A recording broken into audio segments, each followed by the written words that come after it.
Hi again, Marcy Davis from Quick Start Piano, and today we're going to be looking at Oklahoma from Rodgers and Hammerstein. We're going to be looking at the book Your First Fake Book by Hal Leonard. And this book is all lead sheaths, which means it has a right hand treble clef melody and then chord symbols, which are meant to be played with the left hand and any fingers that you might have available in the right hand. So there are several steps. If you've not done a lead sheet before, I will walk you through how to do it. There are several steps. Firstly, I would recommend just learning how to play the melody. And part of the reason for that is when you do play the chords, how you play the chords, where you play the chords, is going to be determined by what keys are already taken up by the right hand. So you want to make sure your left hand isn't crashing into your right hand. So let's go and take a look at the melody for Oklahoma.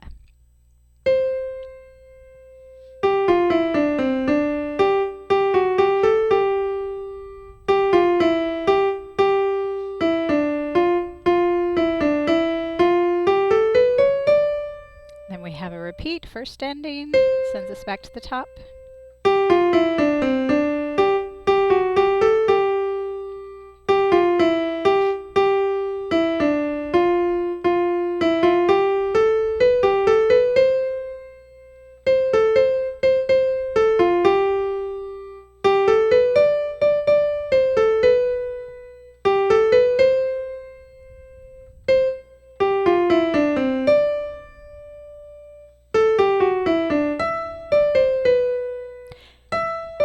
Sorry about that. Little fingering shift. So when I was working with a student on this one, we did have a little trouble. So I'm on the third line down. If we do that, then you end up putting your thumb on a black note, which you could do. But it made more sense to us to scrunch your hand position. A little bit more normal fingering. So I'll leave it up to you to decide how you want to do that. Okay, so that is our melody. Now, a first chord that we've got is a C. I'm going to play the right hand for reference. So this is a good placement for C. If you only know root position chords, that's what I'm going to do first. And then I will show you some other options after this. So everything will be with a root on the bottom. So here's a G7. Regular G is here. You make the 7 by adding an extra. And I'm just going to leave off one of them to make it a little less thick. And then we've got a G diminished, which doesn't sound great down there, so I'm going to jump way up here. And then we have a G7. Root position is right here. That 7 note, instead of playing up here, I'm going to add it down there.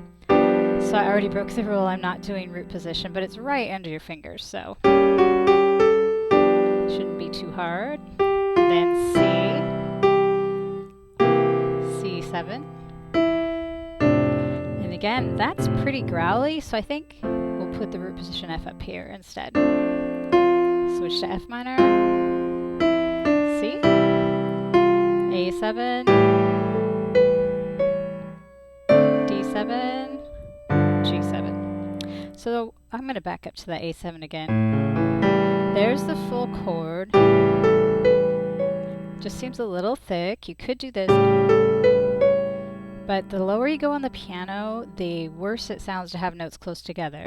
So that's why I picked these that were farther apart. And then we've got a D7. There's the full chord. You could play the full chord. You could choose this version. You could choose this version. And then back to G7. Then we repeat. I'm going to skip all of that. And we'll go to the second ending. Hawk making lazy circlets in the sky. Okay, so F minor, C, G, C, F, C, G, D7, G7.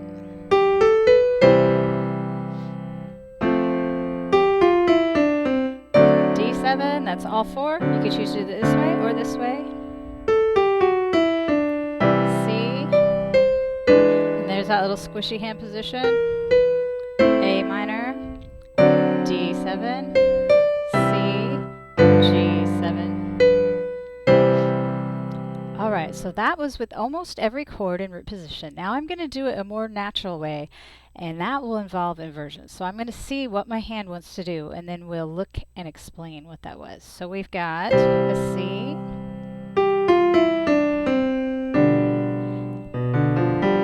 so we have a G7 there, again, G, B, D, F. I'm just doing G, B, D, F. I'm going to do this the same way, and this the same way. C, C7, and now here is my F with the root in the middle, F, A, C, F, A, C, which means my F minor, A7. So I didn't really change much there, but when we get to the G7, I'm going to do that because it's right underneath my hand. So G, B, D, F, D, F. Alright, so let's go to the second ending where we have an F minor, C, G7 again, F with the root in the middle,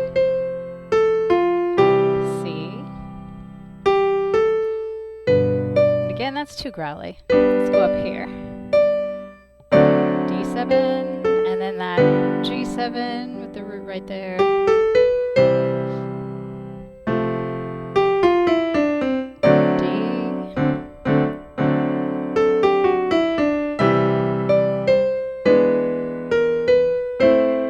We could do that.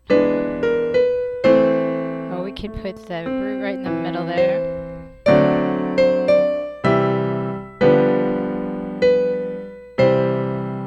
So that gives you other choices besides just having the root on the bottom. Now the other thing, after you've got your basic chords and your basic right hand and you feel pretty comfortable, you want to make it sound a little bit more like the original. So we want to go for the style of what were we hearing when we were playing that. And I think on this one, probably I just add a little bit of rhythm. It was a pretty upbeat song, so.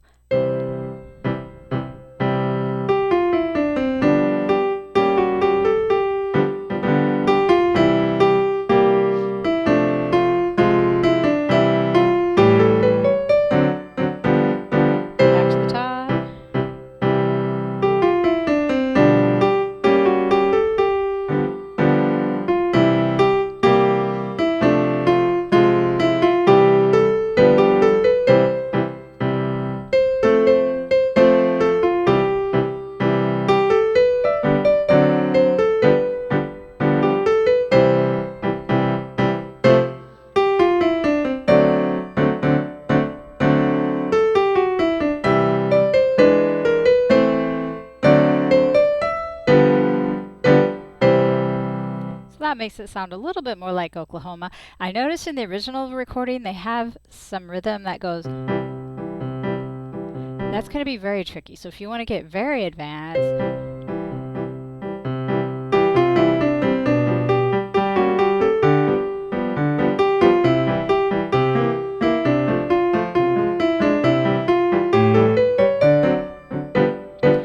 that would be another option too. That one will take a lot more work. So hopefully I've given you enough ideas to practice with. Have fun with it. I'll see you in the next video.